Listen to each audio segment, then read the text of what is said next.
विदेशी छात्रों के लिए अमेरिका में पढ़ाई और मुश्किल होने जा रही है। विदेशी छात्रों के स्टूडेंट वीजा के लिए अब नए इंटरव्यू फिलहाल टाल दिए गए हैं। जो इंटरव्यू पहले से हैं तय वो होंगे। ट्रंप की नीतियों के खिलाफ हार्वर्ड के छात्रों ने एक बड़ा प्रदर्शन किया है और हार्वर्ड को लेकर ट्रंप की नाराजगी लगता है कि सारे विश्वविद्यालयों को झेलनी पड़ रही है। अब सारे स्टूडेंट्स की सोशल मीडिया की जांच पड़ताल होगी। जो भी अमेरिका में पढ़ने के लिए जाएगा उसकी सोशल मीडिया प्रोफाइलिंग की जाएगी। आपको याद होगा कि ट्रंप सरकार ने पिछले हफ्ते हार्वर्ड में पढ़ रहे हजारों विदेशी छात्रों से कहा था कि वो या तो दूसरी विश्वविद्यालयों में चले जाएं, नहीं तो अमेरिका में पढ़ने की उनकी कानूनी अनुमति खत्म हो जाएगी। Trump has begun a dangerous march to roll back civil rights in this country. Trump is using our international students as a bargaining chip.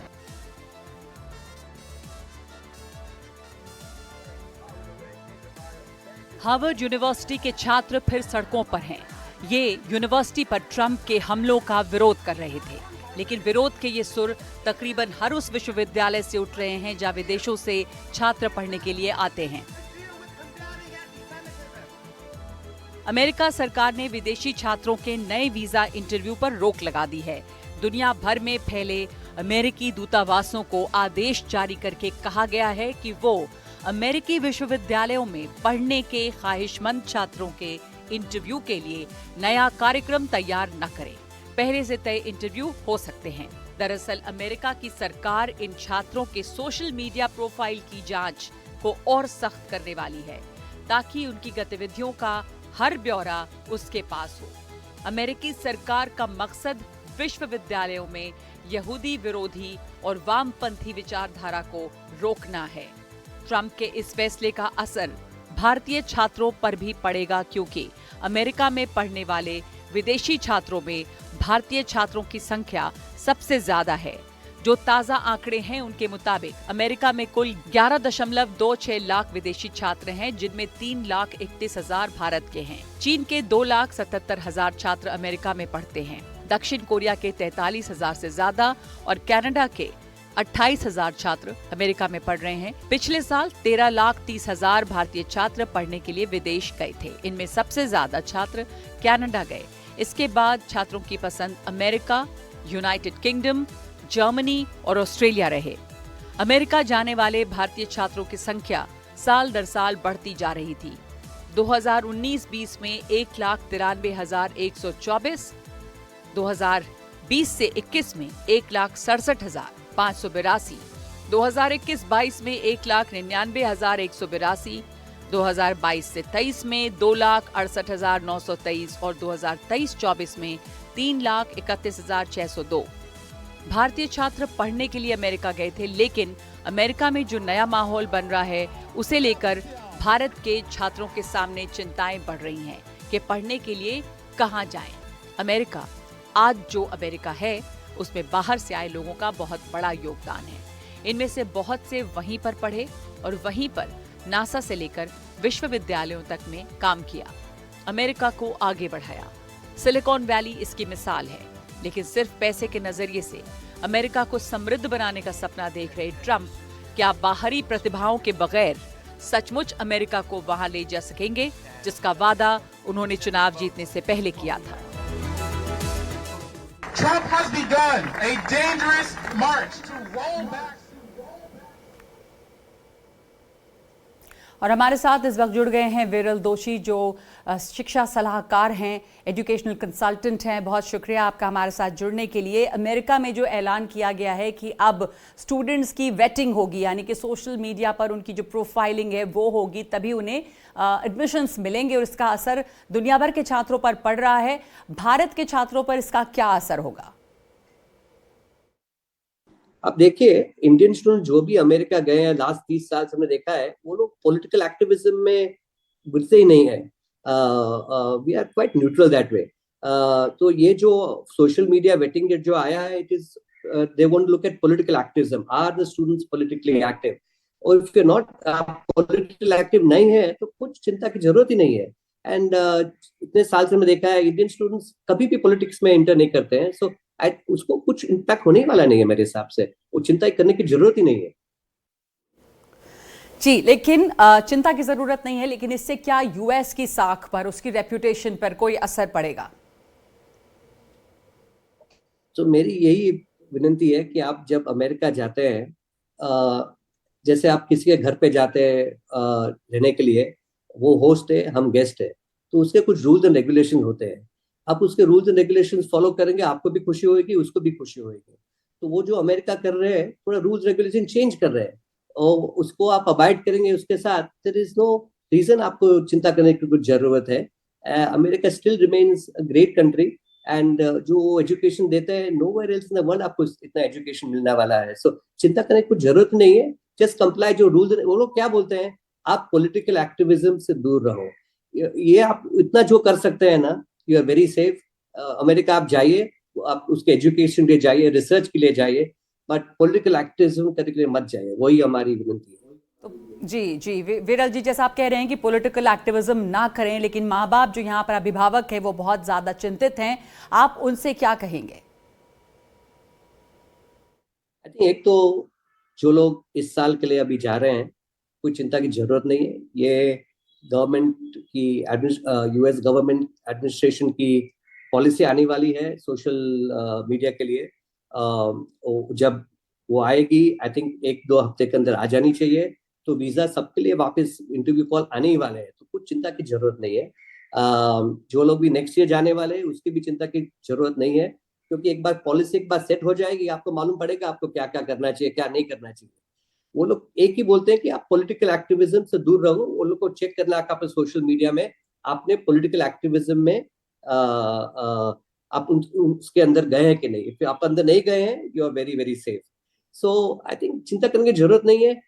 जिस आपको भी जाना है उधर, उन लोग को भी गुड स्टूडेंट्स मांगते हैं, तो मेरे हिसाब से it will be sorted out. थोड़ा टाइम दीजिए, पेशेंस रखिए, काम रखिए, सब कुछ हो जाएगा अच्छा। तो पेशेंस अपना धैर्य रखें, लेकिन क्या इसे आप कह रहे हैं कि सॉल्व हो जाएगा? क्या पॉलिटिकल एंगल से इसे देखा जा सकता है, और क्या इसका हल होगा? क्या डिप्लोमेटिक तौर पे कोई हल हो सकता है? नहीं, देखिए, ये जो हुआ है, it is not only Indian students के लिए नहीं है, पूरे दुनिया के लिए। ऑल इंटरनेशनल स्टूडेंट्स, उन लोग को इम्पैक्ट हुआ है। तो nothing can be done diplomatically, and it is not politically motivated at all. It is because of what is America में अभी जो हुआ है और प्रोटेस्ट हुआ है, उन लोग को चेंज करना है, तो उन लोग के नए रेगुलेशंस है। सो ये कुछ हम गवर्नमेंट कुछ नहीं कर सकता है। यूएस गवर्नमेंट उनका नया पॉलिसी लेके आएंगे, और कोई नहीं कर सकता है। एंड ये नहीं है कि इंडिया में हम लोग को इम्पैक्ट होने वाला है, ये इम्पैक्ट सारा दुनिया को हो रहा है outside America. So it will be sorted out. थोड़ा टाइम दीजिए, सॉर्ट आउट हो जाएगा। पर क्या स्टूडेंट्स को दूसरे देशों की तरफ देखने की ज़रूरत है? और अमेरिका जो है वो हायर एजुकेशन के लिए बहुत ज़्यादा प्रतिष्ठित है, पॉपुलर है, इस पे भी फर्क पड़ेगा? आप जो सोचते हैं कि भी आप पढ़ने के लिए जाएंगे, जॉब मिलेगा, वो सब चेंज होने वाला है। इस साल मैं देख रहा हूँ किसी को इंटर्नशिप नहीं मिली है, 50% को ओनली जॉब्स मिली है। तो आप अमेरिका इतना पैसा खर्च करके जाएंगे, तो मेंटली प्रिपेयर करना कि आपको इंडिया वापस आना पड़ेगा इंटर्नशिप्स के लिए और जॉब्स के लिए। वो चेंज हुआ है अमेरिका में, लेकिन America still remains the best destination किसी को जाने के लिए। और कोई कंट्री, हाँ, 10-20% parents are little bit concern कि भाई इफ यू डोंट अमेरिका नहीं जाए तो किधर जा सकते हैं। प्लान बी क्या है? प्लान बी के लिए अभी भी इस साल के लिए भी अभी यूके खुला है, सिंगापुर खुला है, इंडिया भी खुला है। सो यू कैन बैकअप के लिए कर सकते हैं। बट किसी पेरेंट्स से आप बात करेंगे कि आपको अमेरिका मिलेगा और यूके, सिंगापुर, इंडिया मिलेगा, फिर भी उन लोग को अमेरिका ही जाना है। तो आई थिंक बैकअप के लिए आप अप्लाई कर सकते हैं, लेकिन मेरे हिसाब से चिंता करने की जरूरत नहीं है। ये प्रॉब्लम हमारे लिए भी नहीं है, अमेरिका के लिए भी है, बिकॉज कोई भी कॉलेज अमेरिका में can not survive without international students. आपने सही कहा कि कोई भी कॉलेज विदेशी स्टूडेंट्स के बिना सर्वाइव नहीं कर सकता, लेकिन हार्वर्ड का जिस तरह का कन्फ्रंटेशन और टकराव हुआ है ट्रंप एडमिनिस्ट्रेशन के साथ, इसका जो असर है वो क्या दूसरे कॉलेजों पर भी पड़ेगा? और जो लोग यूएस जाना चाह रहे हैं पढ़ने के लिए, उन पर असर पड़ेगा, क्योंकि जो पॉलिसीज़ अभी फिलहाल बदली हैं और जैसा हार्वर्ड का कन्फ्रंटेशन देखा गया है, उसका असर और भी जगहों पर पड़ेगा। ये थोड़ा अभी हो गया है, तो मेरे हिसाब से थोड़ा अपने we have to see settlement होने ही वाला है, तो ये चिंता करने की जरूरत नहीं है। Ivy league is a big destination. Everybody wants to go to Ivy League schools in America. But I think it will be settled out. I'm quite हमारा confidence है कि कुछ ना कुछ settlement होने ही वाला है. तो I think मेरे जब हार्वर्ड स्टूडेंट से बात की कि आपका क्या आइडिया जो अभी पढ़ रहे हैं उधर, वो लोग सब कह रहे थे हमको किधर ट्रांसफर नहीं करना है, हार्वर्ड में ही रहना है और देखते हैं अभी 3 महीने के बाद या 1 साल के बाद भी नहीं होएगा फिर हम ट्रांसफर देखेंगे. अदरवाइज हम लोग गैप ईयर लेंगे, गैप सेमेस्टर लेंगे और समर में इधर हम रहेंगे. तो कुछ ना कुछ तो मेरे हिसाब से पॉजिटिव निकलने वाला है. कोई भी कॉलेज टक नहीं सकती है विदाउट इंटरनेशनल स्टूडेंट. तो कुछ ना कुछ सेटलमेंट होएगा. एंड ये जो इम्पैक्ट हो रहा है it is not only students in India, सारे वर्ल्ड के स्टूडेंट्स है. So it's going to be taken up very positive. कुछ ना कुछ अच्छा निकलेगा इसमें. बिल्कुल, बहुत शुक्रिया आपका विरल दोषी हमारे साथ जुड़ने के लिए. ये सिर्फ भारत की बात नहीं है, दुनिया भर के स्टूडेंट्स की बात है और हम उम्मीद करते हैं कि जल्दी कोई हल निकलेगा और शायद ये वक्ती समस्या है जिसका जल्दी हल होगा. आगे बढ़ते हैं दूसरी खबरों पे. बात गाजा की. गाजा में खाने पीने के सामान के लिए आज भगदड़ मच गई है. आरोप लगाया जा रहा है कि इजरायल की सेना ने फायरिंग भी की. हालांकि इजरायल ने इसका खंडन किया है. इजरायल की सेना के ठिकानों के पास बने 2 केंद्रों पर राहत का सामान बांटा जा रहा है.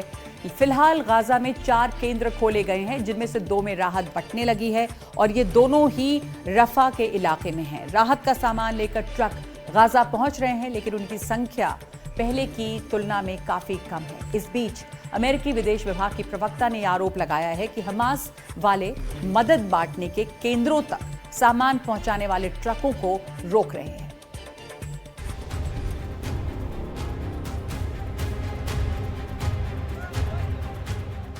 महीनों से पेट भर खाने के लिए तरस रहे हैं गाजा के लोग.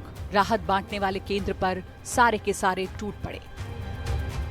हालात बिगड़ते देख पास में ही तैनात इजरायली फौज को चेतावनी देने के लिए फायरिंग भी करनी पड़ी.